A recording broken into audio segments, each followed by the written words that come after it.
Okay, welcome to the module on two blank text completions. In this video, we're going to learn about the basic strategies. These strategies are very important, but what's just as important are those strategies we learned for one blank text completions. Well, why? Because they apply. They apply in many cases to the way that we are going to tackle two blank text completions. So very first thing is to read the entire sentence, starting here with Trent. Trent was able to combine blank with blank in a heated debate. He would always tactfully hear his opponent's side before exposing the logical flaws of that position. So we want to identify what sort of question this is.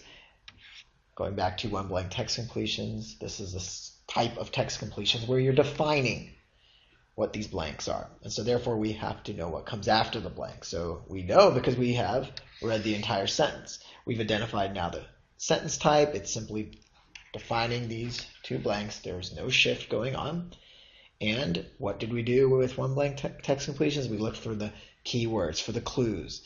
In heated debate, well, this person would always tactfully hear his opponent's side.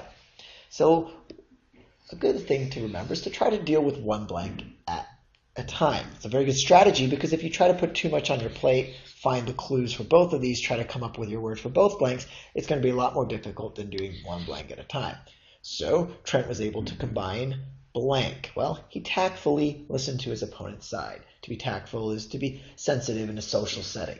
And so what word here means? I am going to be sensitive to you and polite. Well, hesitation, no. Hostility, definitely not. If one exercises civility, on the other hand, that person is being kind in social context. They're being tactful, and there's our answer for the first blank. Now, you will notice that the two blank text completion is different. Why? Because there are three answer choices versus 5. And three answer choices for the second blank are different from those for the first blank. So we have gotten the word civility for the first blank, and now we can move on to the second blank. Well, we now know from reading this entire sentence from the beginning that there's more to come, and that more will refer to the second blank. It says, before exposing the logical flaws of that position.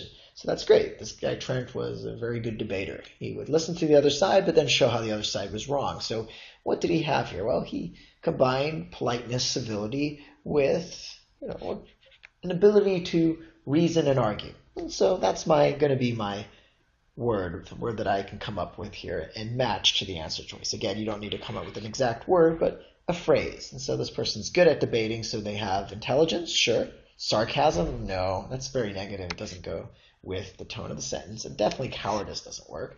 He's good at debating, and so he's able to combine civility with intelligence. Now, the final thing here to note, these are the two answers, but in order to receive full credit, you have to answer both of these correctly. You can't answer civility and then sarcasm and hope for half a point. Okay, we're going to try another two blank text completion.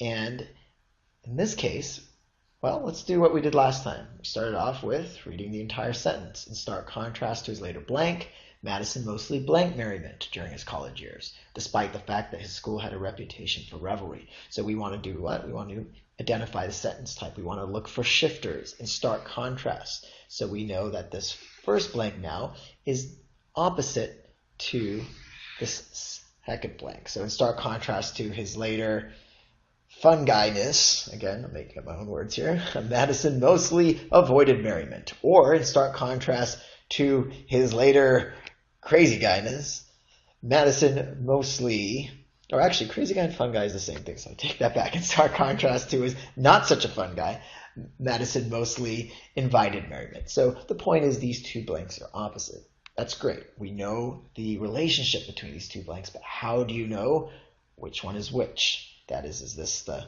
fun guy one, or is he having fun during his college years? And that's when we always have to remember what the rest of the sentence says. So despite the fact that his school had a reputation for revelry. So now you can see that there's another contrast going on here. So it's sort of a double contrast when you identify the sentence type.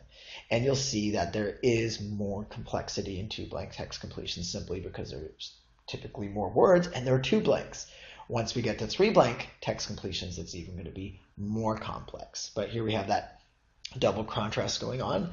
And we can start from the end here where it says, despite the fact his school had a reputation for revelry, for fun. So even though everyone was having fun at college, Madison avoided merriment. In stark contrast to his later fun guy, this partying guy, he mostly avoided merriment. So notice we're still dealing with one blank at a time. I was able to come up with the word for the second blank first. And again, we need a synonym for avoid.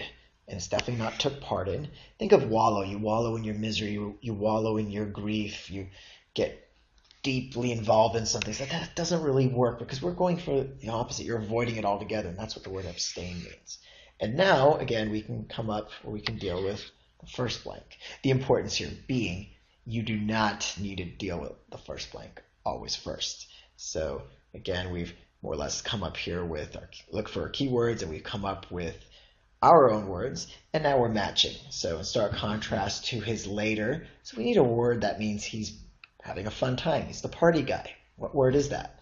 So a lot of people would be drawn to this. And that's something we'll have to realize too with two blank text completions. Sometimes a word can kind of work. And that's very similar to the one blank text completion. Kind of work doesn't really count. If somebody is amiable, they are friendly, does that mean they are partying? No, not by definition. They may party, they may not party. Conservatism obviously is the opposite of what we're going for here. And therefore the word carousing must mean to party, which it does. If one is carousing, they're having a great time, engaging in merriment and revelry. And there are our two answers in this case. So again, two blanks are a little bit more complicated. Make sure you read the entire sentence. Identify the sentence type the way you learned with one blank text completion, and of course follow the same basic strategies. And that should always help you get to the answer.